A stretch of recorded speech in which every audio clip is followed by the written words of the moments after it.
सबको जय मसीह की। प्रभु आप सभी को आशीषित करें।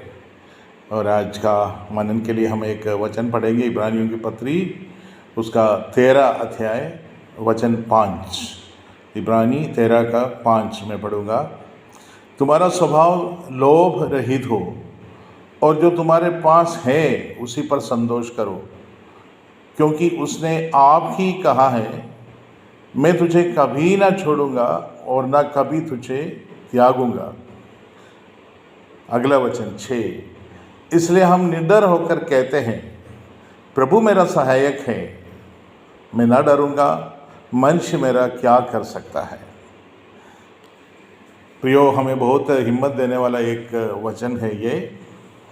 तो कल हमने चर्चा किया था कि पैसों की लोभ हमारा जीवन में एक फंदा है और इसी के कारण हम विश्वास, परमेश्वर पर जो भरोसा, उसको भी त्याग देते हैं, है ना। पहले तिमोथी अध्याय 6 में ऐसा लिखा है, रुपयों का लोभ सब प्रकार का पाप का मूल होता है और इसके चाहते, है ना, इस पैसा के पीछे जाते जाते बहुतों ने विश्वास भी त्याग देते हैं और बहुत सारे दुखों में फंस जाते हैं। तो लालच हमको बहुत, पैसों के लोभ जो है हमको बहुत खतरे में डाल सकते हैं, हमारा विश्वास भी खो सकते हैं और बहु प्रकार का, अलग अलग प्रकार का दुख हमारा जीवन में आ सकते हैं और ये बहुत बड़ा एक फंदा है। इसलिए परमेश्वर का वचन इसका बारे में हमको बहुत शिक्षा देते हैं। प्रभु यीशु मसीह आप इसी का बारे में बहुत शिक्षा दिया है सुसमाचारों में, और ये वचन में भी हम वही देखते हैं कि तुम्हारा चाल चलन, तुम्हारा ज़िंदगी कैसे रहना है, तुम्हारा स्वभाव लोभ रहित हो और जो तुम्हारे पास है उसी पर संतुष्ट हो जाओ। जो प्रभु हमको देते हैं उसी में संतुष्ट रहना हमें सीखना बहुत ज़रूरी है ना। तो जब हम लालच करते हैं और पैसों के लिए झूठ बोलना चाहते हैं, धोखा देना के लिए कोशिश करते हैं, तो हम क्या बोलते हैं, परमेश्वर काफ़ी नहीं है। जो परमेश्वर देता वो मतलब वो मेरे लिए काफ़ी नहीं है, वो विश्वास योग्य नहीं है। तो इसलिए हमें बहुत ज़रूरी है हमारा चाल चलन, हमारा स्वभाव लोभ रहित रखना बहुत ज़रूरी है। और उसके साथ साथ ये कहा है, मैं तुझे कभी ना छोड़ूंगा और ना कभी तुझे त्यागूंगा। तो ये हमको याद रखना, ये वायदा प्रभु ने दिया, मैं तुझे कभी ना छोड़ूंगा, कभी ना त्यागूंगा। मतलब हमारे हर एक ज़रूरतों में प्रभु हमारा सहायता करेंगे। हमारे ज़रूरत के समय प्रभु हमको छोड़ते नहीं, कभी भी नहीं छोड़ते हैं। हमारा कोई भी ज़रूरत हो, आर्थिक हो, शारीरिक हो, मानसिक हो, आत्मिक हो, कोई भी ज़रूरतों में प्रभु हमको त्यागते नहीं, छोड़ते नहीं। हमारा हर एक ज़रूरत प्रभु पूरा करते हैं, है ना। ये प्रभु का विश्वास योग्यता है। तो इसलिए ये वायदा हम अपना जीवन में जोर से हम पकड़ेंगे इस वायदा को, मैं तुम्हें कभी ना त्यागूंगा, कभी ना छोड़ूंगा। और इसलिए हम कहेंगे हम निडर होना है ना, हमें सारे डर निकाल देना, मैं क्या खाऊंगा, क्या पीऊंगा, कल क्या होगा, मेरे बच्चों का क्या होगा, ऐसे कोई डर की ज़रूरत नहीं है, क्योंकि प्रभु ने कहा है, मैं तुम्हें कभी ना छोड़ूंगा। ये एक बार आप परख के देखो, है ना। मैं मेरा अनुभव से बोल रहा हूँ, मेरे बच्चों को मैंने पढ़ाने के लिए बहुत खर्चा किया और ये प्रभु में मेरा गर्व है कि उसमें से एक भी पैसा हमने, है ना, झूठ बोलकर या किसी को धोखा देते हुए हमने अपने बच्चों के लिए कभी खर्चा नहीं किया। प्रभु उसके लिए हमको रास्ता खोलते रहा, है ना। मैं व्यक्तिगत तौर से, आप सब मेरे को जानते हैं, तो इसलिए मैं बोल रहा हूँ, है ना। मेरे बच्चों का पढ़ाई के लिए मेरे मिसेस को अच्छा नौकरी दिया, उस नौकरी से जो कमाई हमको होता था वो बच्चों का पढ़ाई के लिए वो काफ़ी हुआ था। इसलिए अच्छा पढ़ाई उनको मिला और आज भी अच्छा पढ़ाई उसको मिलते रहते हैं, है ना। तो ये गवाही के रूप में मैं बोल रहा हूँ, प्रभु हमारा जीवन में ऐसे करते हैं तो हमें लालच करने की ज़रूरत नहीं है ना। हमें वो स्वभाव हमारे जीवन में, पैसों के लिए झूठ बोलना, पैसों के विषय में विश्वास योग्य नहीं रहना, ये जो बात हमारा जीवन से दूर करने से प्रभु का आशीष हमारा जीवन में आ जाते हैं।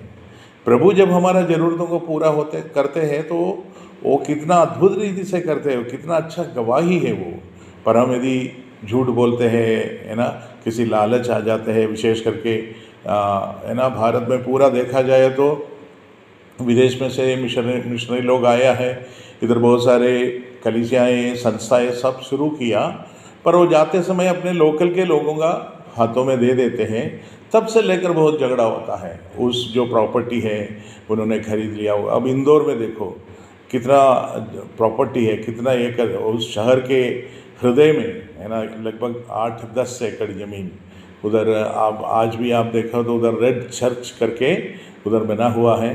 तो वो पूरा है ना, उधर वो मिशनरी लोग वापस अपने मातृदेश लौटने के बाद लोकल के लोगों के हाथ में दे दिया, और उस प्रॉपर्टी के लिए झगड़ा उनका साथ शुरू होगा। और आज वो कलीसिया भी नहीं, कुछ भी नहीं देखते। उधर से जाते समय हमको बहुत दुख होता है। आज भी टूटा पड़ा वो सब, है ना, जो उस समय बना हुआ चर्च और उसके आसपास जो बिल्डिंग अलग अलग कामों के लिए उन्होंने बनाया, वो वैसे ही उजड़ पड़ा है ना। क्यों? लोकल के लोग लालच के कारण में, जो लोकल के लीडर लोगों के हाथ में दिया था, उन्होंने झगड़ा किया। और इसी प्रकार वो पूरा अभी सरकार उसको मतलब उसको कब्जा करने वाला है। सरकार बोलते हैं वो फालतू में इतना अच्छा ज़मीन उधर पड़ा है करके सरकार उसको कब्जा कर लेंगे। मेरे प्रियो, देखिए एक लालच हमारा जीवन में हो सकता है। हमारे इस भारत देश में प्रभु के दास लोगों के जीवन में बहुत ऐसा लालच है, और ये एक तरीका बन गया है कि सुसमाचार प्रचार करना है बोल के विदेश में से जो मिशनरी लोग आते हैं और दूसरे लोग भी आते हैं, उनसे कैसा भी पैसा ले लेना और वो पैसा अपने लिए उपयोग करना। इससे बहुत अत्याचार हमारे जो लीडर लोगों ने किया है भारत में। इसके कारण प्रभु का गवाही बहुत बिगड़ गया। और इसके कारण अविश्वासी लोग भी पूछते हैं, तुम विश्वास में आए तो कितना पैसा कमाया, तुम, है ना, तुमको कितना पैसा मिला, तो सबसे पहले यही पूछते हैं। तो ये बदनाम हमको हटाना है मेरे प्रियो। हम पैसों के मामले में कभी ऐसा अविश्वास योग्य नहीं बनना है। हमको हमेशा विश्वास योग्य रहना है, क्योंकि प्रभु हमारे साथ है, वो हमको कभी नहीं छोड़ेंगे। हमारे पैसों की ज़रूरत में, हमारा हर ज़रूरत में प्रभु हमको मदद करेंगे।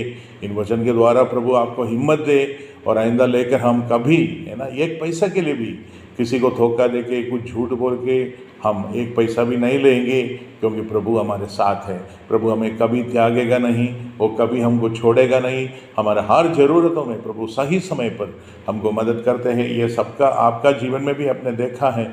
फिर भी हम अगले टाइम जब समस्या आ जाते हैं तो हम कुछ ना कुछ झूठ बोलने के लिए कोशिश करते हैं। ऐसा मत करो, है ना, कोई भी नहीं करना है, क्योंकि प्रभु का आशीष आपका जीवन में नहीं बनेंगे। आप जितना भी कोशिश करके धोखे दे के झूठ बोल के कुछ पैसा कमाने के लिए कोशिश करोगे, वो कोई काम का नहीं रहेगा। पर प्रभु जब देते हैं सब कुछ अच्छा हो जाएंगे। प्रभु आप सभी को मदद करेंगे। आप सेवा के ऊपर ध्यान दे दो, पैसों के ऊपर नहीं। और जो प्रभु देते हैं उसमें संतुष्ट रहना हमको सीखना है। सही समय पर प्रभु क्या करेंगे? आपको उठाएंगे। हम हमेशा गरीब नहीं रहेंगे, प्रभु मदद करेंगे। इन वचनों के द्वारा प्रभु आपको आशीषित करे। आमीन।